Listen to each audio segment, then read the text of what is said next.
Nah, jadi saudaraku rahimakumullah, yang paling penting kita pahami, ternyata orang-orang barat itu sudah membuat ilustrasinya, Pak, gambarannya kalau sampai terjadi. Dan pengertian orang barat ini siapa? Hollywood.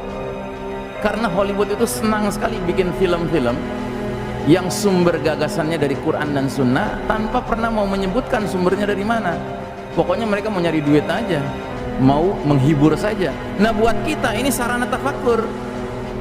Nah, salah satu klip videonya judulnya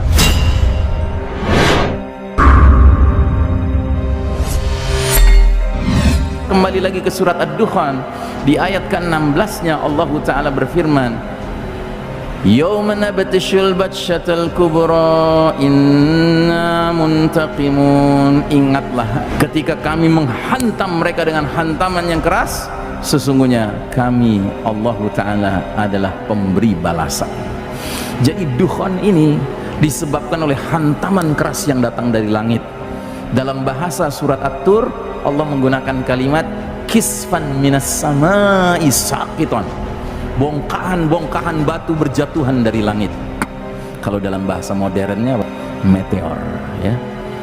Jadi meteor akan jatuh menghantam planet kita ini. Planet kita ini diciptakan Allah ada perisainya, Pak, tamengnya, namanya lapisan atmosfer. Menurut para ilmuwan, di jagat raya kita ini, Pak, berseliweran di sekitar planet bumi kita ini meteor-meteor yang ukurannya raksasa, besar sekali, yang kalau satu saja melintas dan menabrak planet kita ini, itu dahsyat. Kata ilmuwan, karena ada tamengnya, meteor raksasa ini akan pecah. Tapi pecahannya akan ada yang lolos, menabrak daratan, menabrak lautan. Dan yang lolos ini ukurannya ada yang sampai garis tengahnya 2 km, Pak.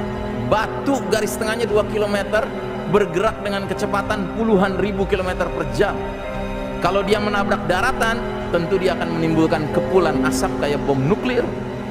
Tetapi bom nuklirnya berlipat-lipat kali dari bom nuklir biasa. Makanya cendawan asapnya itu akan meluas sampai menyelimuti seluruh wilayah timur dan barat, kata Nabi. 40 hari 40 malam kita hidup dalam kegelapan. Itulah peristiwa Ad-Dukhan. Sementara bongkahan-bongkahan yang jatuhnya di laut, di samudra, menimbulkan apa, Pak? Tsunami. Tapi tsunaminya bukan tsunami yang dinding airnya 5 meter, 20 meter, 30 meter. Tidak, Pak, ratusan meter. Menurut salah seorang ilmuwan, dia bisa sampai 235 meter, Pak, ketinggiannya. Tentu kalau dia menghantam daratan, maka wilayah-wilayah tertentu yang lebih rendah dari 235 meter itu akan terbenam. Nah, itulah fenomena pembenaman di timur, pembenaman di barat. Nah, jadi saudaraku rahimakumullah, yang paling penting kita pahami, ternyata orang-orang barat itu sudah membuat ilustrasinya, Pak, gambarannya kalau sampai terjadi. Dan pengertian orang barat ini siapa? Hollywood. Karena Hollywood itu senang sekali bikin film-film yang sumber gagasannya dari Quran dan Sunnah tanpa pernah mau menyebutkan sumbernya dari mana. Pokoknya mereka mau nyari duit aja, mau menghibur saja. Nah, buat kita ini sarana tafakur. Nah, salah satu klip videonya judulnya Apophis. Apophis ini nama apa, Pak? Nama meteor yang ukurannya besar. Bahasa Latin, kalau bahasa Inggrisnya apa? The Destroyer, sang penghancur. Karena menurut mereka kalau sampai meteor ini menabrak planet kita, Pak, disasternya, kehancurannya itu seperti yang digambarkan dalam film ini. Nah, begitu dia touchdown itu artinya mendarat, ya, maka dia segera menimbulkan kepulan asap yang bentuknya seperti cendawan, kayak bom nuklir meledak. Cuman kekuatannya berlipat-lipat kali dari bom nuklir yang biasa. Makanya Nabi mengatakan dia akan menyelimuti seluruh wilayah timur, seluruh wilayah barat. Nah, ini gambaran dari ruang angkasanya. Nah, ketika dia melintas lalu touchdown, lihat dampak yang dia timbulkan. Nah, ini menurut teorinya, titik di mana jatuhnya bongkahan batu itu 200 km radius, itu semua orang tewas, Pak. Nah, belum lagi serpihan-serpihan dari bongkahan-bongkahan meteor itu berjatuhan kayak rudal-rudal, Pak. Kata Nabi, Dukhan ini akan memenuhi semua yang ada di timur dan di barat. Jadi seluruh dunia gelap gulita, menyelimuti selama 40 hari dan 40 malam. Adapun bagi orang beriman, dia terpapar duhan menyebabkan semacam zukmah, pilek atau flu.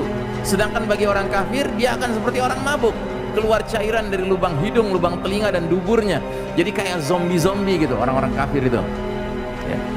Dalam riwayat yang lain lagi dari putranya Umar bin Khattab dikatakan kabut asap ini akan masuk ke telinga orang kafir dan munafik, sedangkan kepala mereka dirasakan seperti kepala hewan yang terpanggang. Jadi dia dikatakan azab yang pedih terutama bagi orang kafir dan munafik. Kalau bagi orang beriman, dia mengalami kesulitan juga, tetapi kesulitannya sebatas pilek, flu. Bayangkan. Jadi kalau kita dipanjangkan umurnya sampai harus mengalami duhan, pastikan iman kita terpelihara supaya badan kita nggak ikut membengkak, supaya nggak keluar cairan-cairan dari lubang telinga kita, karena itu azab bagi orang munafik dan orang kafir. Tapi bagi orang beriman ya, dia mengalami kesulitan, tapi kesulitannya sebatas pilek dan flu saja ya. Nah, yang lebih penting lagi adalah mengantisipasi dampak dari hantaman keras serta duhan ini. Yang pertama yang akan muncul adalah pembenaman bumi berskala benua ya. Jadi bayangkan kalau ada bongkahan batu yang jatuhnya ke tengah-tengah Samudra Pasifik, tentunya ada mega tsunami bergerak ke kanan menghantam wilayah barat, Amerika Utara, Amerika Selatan, dan ada yang menghantam ke kiri, menghantam wilayah Asia Timur. Sehingga pembenaman di timur dan pembenaman di barat kita khawatirkan akan mencakup wilayah seluas ini, Pak. Jadi wilayah yang akan terbenam di sebelah timur nantinya adalah wilayah Rusia bagian timur, China, Jepang, Vietnam, Kamboja, Filipina, Malaysia, Australia, Selandia Baru, dan negeri ini nih Pak. Ini negeri apa nih?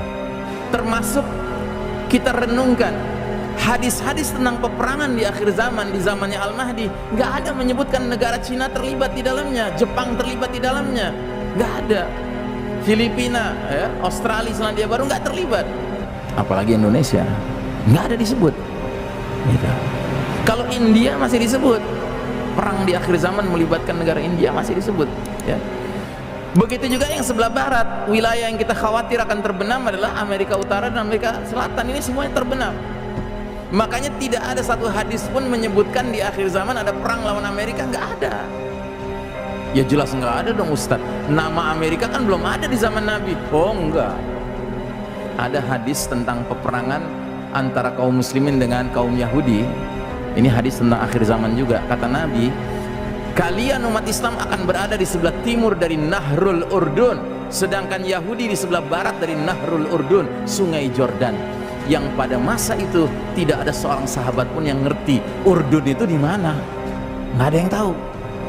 Jadi kalau Nabi mau atas kehendak Allah, bisa saja Nabi menyebutkan negara Amerika terlibat dalam perang-perang di akhir zaman. Tapi kenapa Nabi nggak sebut? Jangan-jangan karena wilayah ini sudah terbenam, Pak. Gitu. Nah, jadi pembenaman di timur dan di barat boleh jadi menenggelamkan banyak sekali wilayah karena mega tsunami yang terjadi, tetapi mungkin menyisakan dataran-dataran tingginya. Ya, puncak-puncak gunungnya mungkin masih terjaga, terpelihara. Karena apa? Karena ketinggian puncak gunung, dataran tinggi masih lebih tinggi dari ratusan meter tadi, tsunami tadi. Makanya kalau ada di antara Anda berpikir, wah kalau gitu saya mau ngungsinya ke puncak gunung Merapi misalnya gitu ya, silakan saja. Mau siap-siap bikin kampung akhir zaman di situ sama orang-orang beriman lainnya yang sevisi semisi dengan saya, silakan saja. Cuma jangan kaget, nanti Anda tidak lagi tinggal di puncak gunung Merapi, tapi Anda tinggal di Pulau Merapi. Ya, karena sekelilingnya sudah jadi air semua gitu. Kemudian yang kedua yang akan timbul apa? Significant depopulation ya, pengurangan populasi planet bumi ini secara signifikan karena banyak yang tewas Pak. Ya bayangkan ini kan wilayah-wilayah yang penduduknya banyak sekali Pak, apalagi negeri yang warnanya kuning ini. Negeri apa nih? China, 2 miliar Pak penduduknya. Penduduk bumi aja 7 miliar, dia 2 miliar sendiri Pak. Makanya saking banyaknya sebagian sudah mulai diekspor paksa ke sini kan. Nah kalau kita ngerti skenario akhir zaman, kita tinggal bilang sama mereka-mereka yang pada kesini ini, ya silahkan lu datang ke sini, lu bakal tenggelam lu. Nah gitu. Sambil kitanya harus punya rencana. Kitanya kemana? Ya kita harus hijrah Pak. Kan Nabi dulu hijrah, ya kita juga harus hijrah Pak. Nah kira-kira kita hijrahnya kemana? Ya kita hijrah ke tempat pemimpin kita bakal muncul. Pemimpin kita siapa? Al-Mahdi.